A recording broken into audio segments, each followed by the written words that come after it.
Hi viewers, welcome to our channel. ప్రస్తుతం మనతో పాటు సీనియర్ జర్నలిస్ట్ దాము బాలాస్ అన్నారు, వాడితో మాట్లాడదాం. నమస్కారం సార్. నమస్తే సార్, ఎన్టీఆర్ ఘాట్ వద్ద జూనియర్ ఎన్టీఆర్ గారి ఫ్లెక్సీల్ని అటు బాలకృష్ణ గారు తన అనుచరులకు చెప్పించి తీసేపించిన ఘటన ఇవాళ వీడియో మొత్తం కూడా సోషల్ మీడియాలో వైరల్ అవుతుంది సార్. అంటే వీళ్ళ కుటుంబంలో వివాదాలు ఉన్నాయని చెప్పేసి ఎప్పటి నుంచో చాలా ప్రచారం అయితే జరిగింది. సో ఆ వివాదాలకు ఇప్పుడు మళ్ళీ ఆజ్యం పోసినట్టు అనిపిస్తుంది. మరి ఏం చెప్తారు సార్ దీని గురించి? రాను రాను వీళ్ళ వివాదాలు పెరుగుతున్నట్టుగా మనకు అర్థమవుతుంది. అంటే ఎలక్షన్ దగ్గరకు వచ్చే కొద్దీ ఈ యాంగిల్ కూడా పెరిగే అవకాశం ఉంది. ఎందుకంటే ఇప్పుడు మనకి ఆంధ్రప్రదేశ్లో ప్రధానమైన రెండు రాజకీయ కుటుంబాల్లో వివాదాలు కనబడతాయి. ఒకటేమో రాజశేఖర రెడ్డి కుటుంబం, రెండోది ఎన్టీఆర్ కుటుంబం. రాజశేఖర రెడ్డి కుటుంబంలో నిజానికి డైరెక్ట్గా ఢీకొనడం స్టార్ట్ అయింది. ఇక్కడ అంత డైరెక్ట్గా లేదు, ఇండైరెక్ట్గా ఉంది. ఎందుకంటే జూనియర్ ఎన్టీఆర్ ఏదో ఒక పార్టీ పెట్టో లేకపోతే పార్టీలోకి ఎంటర్ అయితే వేరే రకంగా ఉండేది. తను అలా వచ్చే పరిస్థితి అయితే లేదు. అట్లని తను దేనికో ఒకదానికి సపోర్ట్ చేస్తే ఇండైరెక్ట్గా కూడా సపోర్ట్ చేయట్లేదు. అంటే తెలుగుదేశానికి వ్యతిరేకంగా కానీ ప్రోగా కానీ మాట్లాడట్లేదు. ఆ మధ్య బీజేపీ హోమ్ మినిస్టర్ అమిత్ షాతో కలిశాడు, కానీ దానికి సంబంధించి కూడా మర్యాదపూర్వకంగా కలిశారు. ఆయన రమ్మంటే నేను వెళ్ళాను అన్నట్టుగా చెప్పారు తప్ప అందులో దాని తర్వాత ఏమీ లేదు, రిజల్ట్ అయితే ఏమీ లేదు. సో ఈ కాంటెక్స్లో గత కొంతకాలం నుంచి ఒక ప్లాన్డ్గా వైసీపీని జూనియర్ ఎన్టీఆర్ అభిమానుల పేరుతో తెలుగుదేశం ఎక్కడ తెలుగుదేశం నాయకులు ముఖ్యంగా లోకేష్ గారిని చంద్రబాబు సభలు పెట్టినప్పుడు బ్యానర్లు కట్టడం, ఫ్లెక్సీలు కట్టడం, తర్వాత స్లోగన్స్ ఇవ్వడం, ఇవన్నీ చేసేది వైసీపీ వాళ్ళే అన్న ఒక విమర్శ అయితే ఉంది బలంగా.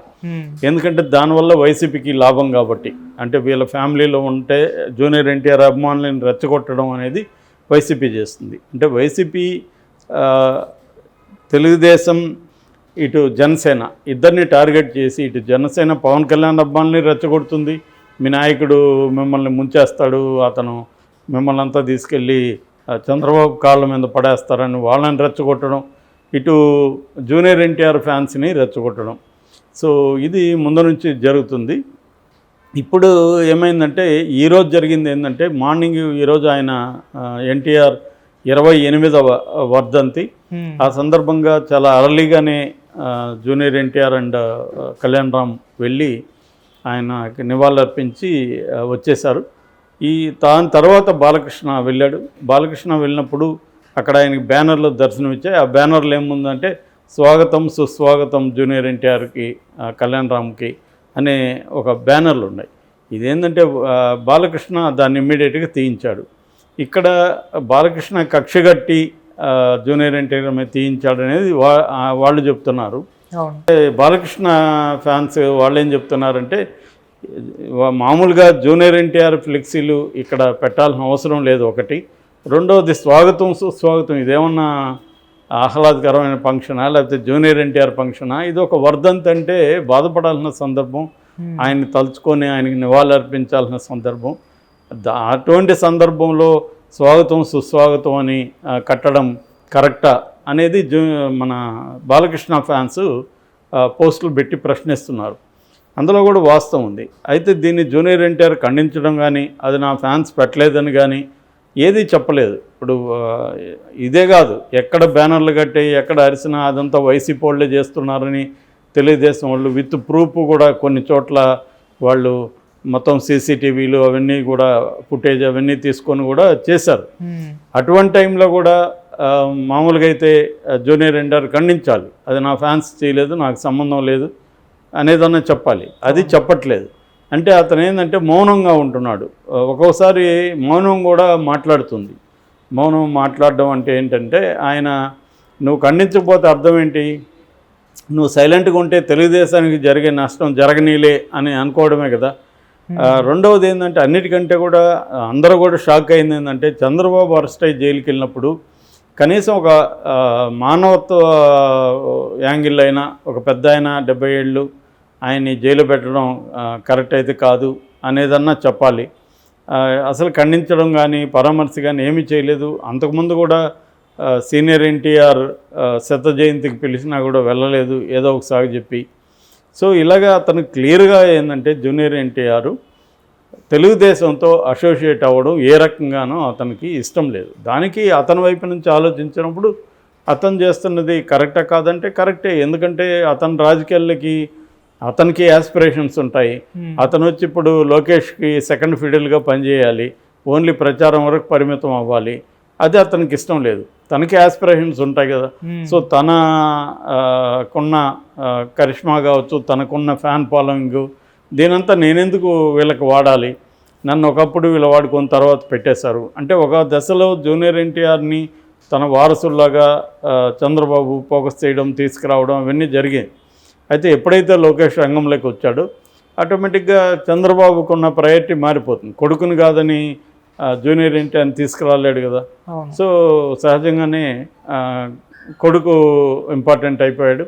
దానివల్ల జూనియర్ ఎన్టీఆర్ని పక్కన పెట్టాడు. ఇక్కడ ఏంటంటే ఎవరి పాయింట్ ఆఫ్ వ్యూ నుంచి చూస్తే వాళ్ళది కరెక్టే.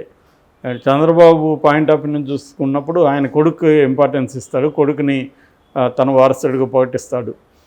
అందులో ఇది ఉంది తనకు ఉపయోగపడినప్పుడు ఎవరినైనా వాడుకుంటాడు. రాజకీయాల్లో ఇప్పుడు ఎవరిని వాడుకుంటారనేది దానికేమి ఒక వాల్యూ సిస్టమ్ ఏమి లేదు ఇవాళ.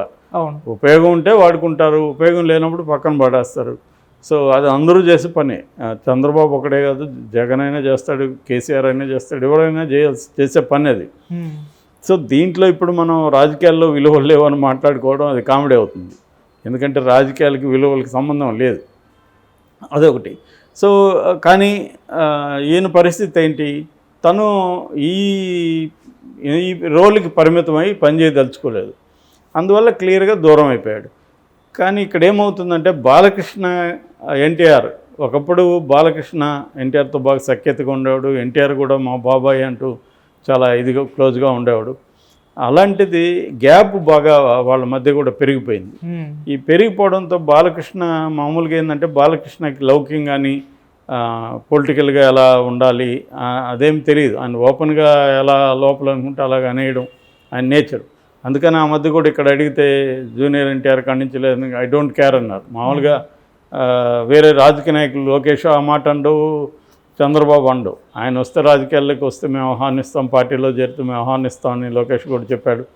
అంత తప్ప వాళ్ళెవరు మేము జూనియర్ ఎన్టీఆర్ని డోంట్ కేర్ అనరు. ఎందుకంటే తెలుగుదేశం సపోర్ట్ చేసేవాళ్ళు కూడా చాలామంది జూనియర్ ఎన్టీఆర్ అభిమానులు ఉంటారు, కార్యకర్తలు చాలామంది ఉంటారు.